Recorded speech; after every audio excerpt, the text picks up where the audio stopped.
Assalamualaikum warahmatullahi wabarakatuh. Ketemu lagi di FYP Ketok Pintu. Tak tak tak. Di rumahnya Ustadz Dedi Sulaiman.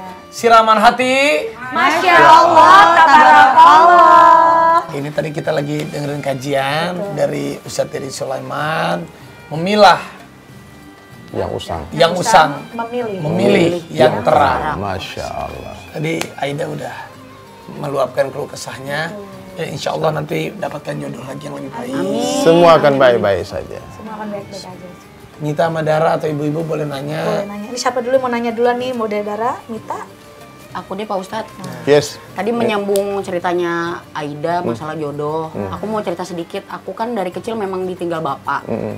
Jadi kayak aku ada trauma sedikit gitu Pak Ustadz. Jadi sampai sekarang maksudnya kayak sama cowok tuh takut. Ya aku karena gagal, orang tua gagal. Udah beberapa kali. Jadi aku kayak ada ketakutan trauma sendiri gitu Pak Ustadz. Kayak masih belum ikhlas, kayak ngerasa kok hidup aku kayak gini ya, ditinggal bapak. Terus jadi ngerasa kayak kehilangan arah, kayak nggak, karena nggak ada sosok bapak. Gitu. Terus aku akhirnya kan terbentuknya jadi kayak cewek yang tomboy, terus jadi yang mungkin mandiri jadi ya. Terkesan kayak nggak butuh Nggak perlu laki-laki lah sosok, ya. iya gitu. Itu sebenarnya ada trauma sendiri di aku Pak Ustadz. Itu gimana cara ngilanginnya ya Pak Ustadz biar ikhlas gitu? Jadi Mita, Masya Allah ya. Kita harus yakin ya, rezeki, jodoh, kematian itu telah tertulis. Ya. Dan jodoh, rezeki itu mengejar manusia seperti kematian mengejar manusia. Sekarang sangka baik aja sama Allah. Mungkin belum datang orang itu yang pas ya. Ya, kadang-kadang kita nggak mau, Allah mau jadi itu. Kadang kita pengen banget ya. Terus orang yang kita sukai juga mau banget, tapi Allah nggak mau jadi. Jadi yang berlaku di dunia itu bukan mau kita, tapi maunya Allah. Jadi sekarang tuh Mita mesti angkat tangan sama Allah, doa sama Allah, ya Allah, tambatkan hatiku kepada hati orang yang soleh, kepada orang yang saleh, kepada orang yang takut kepadamu ya Allah, orang yang bisa menjadi imamku sampai nanti ke surga. Bukan ke dunia kan sebentar saja, dan hakikat pernikahan itu bukan di dunia. Hakikat pernikahan itu nanti di surga. Ya, kayak Aida cerita tadi, dia mencintai seorang laki-laki, ya, akhirnya dipilih jadi suami. Ternyata suami itu mengkhianati dia. Yang rugi siapa? Kita. Yang rugi ya suaminya. Karena dia telah kehilangan seorang wanita yang mencintai dia. Sementara Aida kehilangan siapa? Cuma kehilangan seorang pengkhianat. Dia nggak apa-apa. Jadi dalam Islam itu tidak ada masa lalu, tidak ada masa depan, yang ada hari ini. Jadi apa yang sudah terjadi dengan orang tua dulu belum tentu itu akan terjadi kepada Mita. Jadi nggak usah takut, nggak usah trauma. Jadi kalau ada nanti ada orang yang baik melamar, kan istikharah, doa sama Allah. Ya Allah, kalau ini baik, mudahkan, kalau nggak jauhkan. Ya, asal ada niat menikah, nggak ada masalah. Yang kata Nabi, yang bukan umatku yang tidak mau nikah. Maaf ya, ada di agama lain yang nggak boleh menikah kan. Nah itu bukan umatku, kata Nabi. Kalau ada keinginan menikah tapi belum ketemu jodohnya, nggak apa, mau diapain, mau dipaksain, kan bukan kita yang ngatur jodoh. Allah yang ngatur jodoh. Tapi ngomong-ngomong sudah ada calon belum? Insya Allah. Belum ada. Ini tanggung jawab Arafi mencarikan ini. Saya siap. Siap mencarikan. Kalau Dara gimana? Dara gimana? Aku pertanyaannya tentang orang tua sih Pak Ustadz. Jadi aku tuh dari umur 16 tahun itu kan udah mulai kerja di entertain Pak Ustadz. Terus aku mulai nabung, terus invest. Jadi semua uang aku tuh kan dititipin ke orang Kasih ke tua. mama. Terus beliau bilang, ya buat invest masa tua segala macam. Terus 2000 berapa tuh aku lagi butuh banget uangnya tuh. Terus pas aku mau pakai ternyata hilang semua asetnya. Hilangnya maksudnya dipakai orang? Dijual-jualin sama siapa? orang tua sendiri.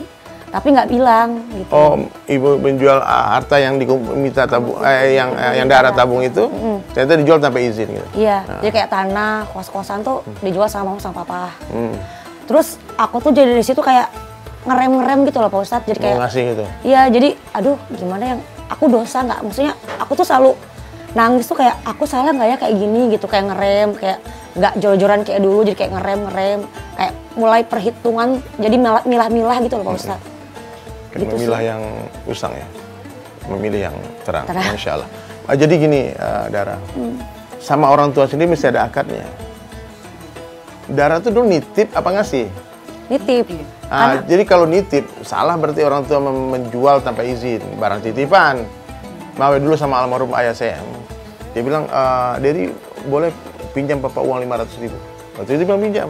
Ya, mungkin kita minjamin duit orang tua kan, aku transfer lah. Satu hari, beberapa hari kemudian dia balikin. Tapi kemarin aku pinjam, akadnya pinjam meskipun ayah dengan anak, kalau utang tetap utang. Ya, teman dengan teman meskipun utang itu 100.000, kalau utang itu harus dibayar.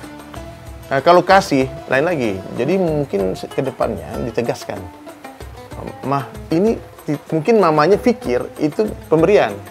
Sehingga itu punya dia, ngapain gue harus minta izin juga sama Dara, kan udah dikasih. Gitu. Jadi itu saya rasa itu miskomunikasi ya. Nah, kedepannya jangan sampai gara-gara masalah ini menghentikan kebaikan kita kepada orang tua kita. Karena meskipun Dara berikan dunia beserta isinya nih ke mama, itu nggak bisa membalas satu sikutan dalam rahim ibu. Ya, emas, intan, berlian semua kasih mama semua. Mau hidup semua. Nah, itu kata Nabi Sallallahu Alaihi Wasallam, tidak akan bisa membalas satu sikutanmu di dalam rahim ibumu. Jadi tidak ada alasan anak itu durhaka ke orang tuanya, melawan orang tuanya. Yang boleh marahin kita cuma ibu kita. Dan ibu kita pun begitu juga. Dia marah-marahin anaknya, tapi kalau orang lain marahin anaknya, dia marah. Gitu. Jadi kedepannya urusan muamalah, jual beli, utang piutang, sewa menyewa, gadai menggadaikan itu clear. Karena Nabi Sallallahu Alaihi Wasallam tidak mensolatkan jenazah orang yang mati meninggalkan hutang. Jadi ya, maaf ya ibu-ibu ya, pengajian semua yang hadir ya. Berhutang itu kehinaan di siang hari, kegelisahan di malam hari. Jadi nggak ada ceritanya orang bahagia dengan hutang. Maka lebih baik kita hidup sederhana, tenang. Kalau dengan ibu kita berikan, ibu ini buat ibu, ini rumahku belikan buat ibu hadiah. Terserah ibu mau dijual apa, mau disimpan. Dan keep juga buat diri kita sendiri.